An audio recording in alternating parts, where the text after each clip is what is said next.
नमस्कार। आज देश की तमाम फटाफट खबरों में आपका स्वागत है। कृषि कानूनों पर किसानों के अविराम आंदोलन को लेकर दो खेमे बनते नजर आ रहे हैं। जहां कुछ विदेशी सेलिब्रिटी सहित कई लोग किसानों के पक्ष में खुलकर खड़े हैं, वहीं ऐसे लोगों की भी कमी नहीं है जो आंदोलनकारी किसानों के प्रदर्शन को प्रोपेगेंडा बताते हुए इसका मकसद देश में अस्थिरता पैदा करना मान रहे हैं। गणतंत्र दिवस पर किसानों की ट्रैक्टर रैली में हुई हिंसा को वे इसी कैटेगरी में रखते हैं। विदेशों से आंदोलनकारियों को मिल रहे सपोर्ट के खिलाफ ये दूसरा खेमा बेहद मुखर है और इसे भारत के अंदरूनी मसले में अनावश्यक दखल मान रहा है। हाल ही में हॉलीवुड की पॉप सिंगर रिहाना और कुछ अन्य सेलिब्रिटी ने किसानों के प्रदर्शन को लेकर समर्थन जताया तो सरकार के शीर्ष मंत्री और अक्षय कुमार, अजय देवगन, सुनील शेट्टी सहित कई बॉलीवुड सेलिब्रिटी सरकार के पक्ष में खड़े नजर आए। उन्होंने हैशटैग के साथ ट्वीट किए।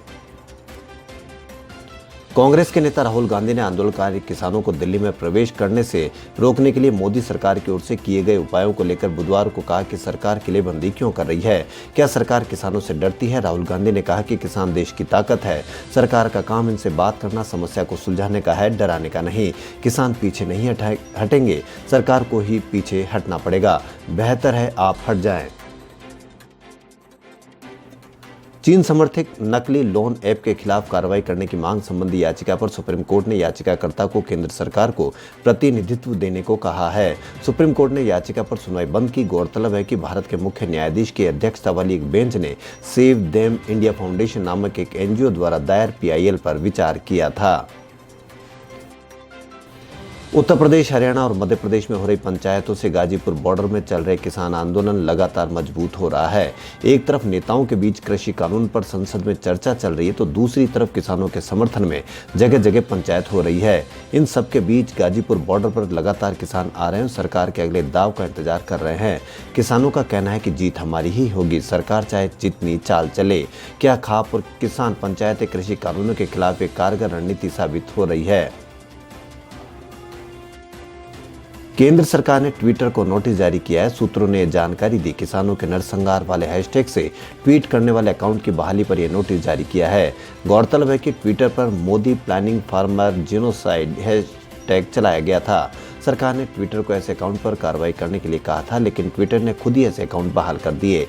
ट्विटर को सरकार का निर्देश मानना ही होगा, नहीं तो कार्रवाई की जा सकती है। सरकार के नोटिस पर सुप्रीम कोर्ट के फैसलों का हवाला देते हुए कहा गया कि ट्विटर अदालत की तरह फैसले नहीं कर सकता है। किसान आंदोलन पर रिहाना और ग्रेटा थनबर्ग सहित कई विदेशी शख्सियतों की ओर से ट्वीट किए जाने के बाद मोदी सरकार ने बुधवार को इस पर एक सख्त बयान जारी किया। सरकार ने अपने इस बयान में सनसनीखेज सोशल मीडिया हैशटैग और कमेंट्स के लालच के खिलाफ चेतावनी दी है और कहा है कि प्रदर्शन भारत के बहुत छोटे हिस्से से आने वाले किसान कर रहे हैं। इस बयान में सरकार ने इंडिया टुगेदर और इंडिया अगेंस्ट प्रोपेगेंडा जैसे हैशटैग के साथ कहा कि हम इस बात पर जोर देना चाहते हैं कि प्रदर्शन भारत के लोकतांत्रिक मूल्य और सरकार और इससे जुड़े किसान संगठन की समस्या को सुलझाने की कोशिशों के संदर्भ में देखा जाना चाहिए। गणतंत्र दिवस पर किसानों की ट्रैक्टर परेड के दौरान हुई हिंसा को लेकर कई भ्रामक ट्वीट करने के आरोप में अपने खिलाफ दर्ज प्राथमिकियों को लेकर कांग्रेस सांसद शशि थरूर और वरिष्ठ पत्रकार राजदीप सरदेसाई ने सुप्रीम कोर्ट का रुख किया है। पत्रकार मन्नालाल पांडे, जफर आगा, परेश नाथ और अनंत नाथ ने इन प्राथमिकियों के खिलाफ मंगलवार शाम को सुप्रीम कोर्ट का रुख किया था। दिल्ली के मंडी हाउस पर कृषि कानूनों के समर्थन को लेकर सिटीजन मार्च निकालने की तैयारियां की जा रही है। किसानों की इस तैयारी को देखते हुए मंडी हाउस, मेट्रो स्टेशन समेत आसपास के इलाकों की सुरक्षा बढ़ाई जा रही है। दिल्ली पुलिस के साथ साथ वहां पैरा मिलिट्री के जवानों को भारी संख्या में तैनात किया गया है। प्राप्त जानकारी के अनुसार विरोध प्रदर्शन कर रहे लोगों को पुलिस कर्मियों द्वारा समझाया जा रहा है। दरअसल पुलिस का कहना है कि इस प्रदर्शन की अनुमति नहीं ली गई थी, इसलिए प्रदर्शन नहीं किया जा सकता है। कोरोना वायरस महामारी के बीच देश की प्रतिष्ठित एरोस्पेस और रक्षा प्रदर्शनी एरो इंडिया 2021 की शुरुआत बेंगलुरु में बुधवार को की गई। इसमें आत्मनिर्भर भारत अभियान और मेक इन इंडिया का प्रभाव दिखेगा। यह प्रदर्शनी प्रत्यक्ष और डिजिटल दोनों प्रकार के माध्यम में होगी। प्रदर्शनी की शुरुआत के साथ ही भारतीय वायुसेना के विमानों ने आसमान में कई करतब दिखाए। एरो इंडिया 2021 में पहुंचे रक्षा मंत्री राजनाथ सिंह ने कहा कि हमारी आगामी 7 से 8 साल में रक्षा क्षेत्र के आधुनिकीकरण पर $130 अरब खर्च करने की योजना है। देश में कोरोना संक्रमितों की संख्या 1,07,77,284 हो गई। पिछले 24 घंटों में कोरोना के 11,039 नए मरीज सामने आए हैं। पिछले 24 घंटोों में 14,225 मरीज ठीक भी हुए हैं। इस दौरान 110 कोरोना संक्रमितों की मौत हुई है। अब तक कुल 1,04,62,631 मरीज ठीक हो चुके हैं। वहीं 1,54,596 लोगों की जान गई है। कोरोना के मौजूदा मामलों की संख्या 2 लाख से नीचे है। इस समय देश में 1,60,057 एक्टिव केस हैं। रिकवरी रेट की बात करें तो ये मामूली बढ़ोतरी के साथ 97.08% पर पहुंच गया है। यह अब तक का सबसे ज्यादा प्रतिशत है। दिल्ली में 26 जनवरी को हुई हिंसा को लेकर पुलिस ने आरोपियों को सुराग देने वालों को 1 लाख रुपए तक का इनाम देने का ऐलान किया है। हिंसा में शामिल लोगों को गिरफ्तार करने के लिए पुलिस ने 50,000 रुपए से लेकर 1 लाख रुपए तक के इनाम की घोषणा की है।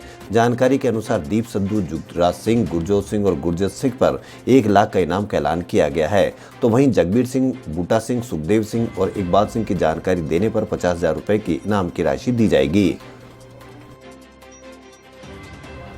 भारत की सबसे कम उम्र की 25 वर्षीय महिला पायलट आयशा अजीज कश्मीरी महिलाओं के लिए प्रेरणा का स्रोत बनी है।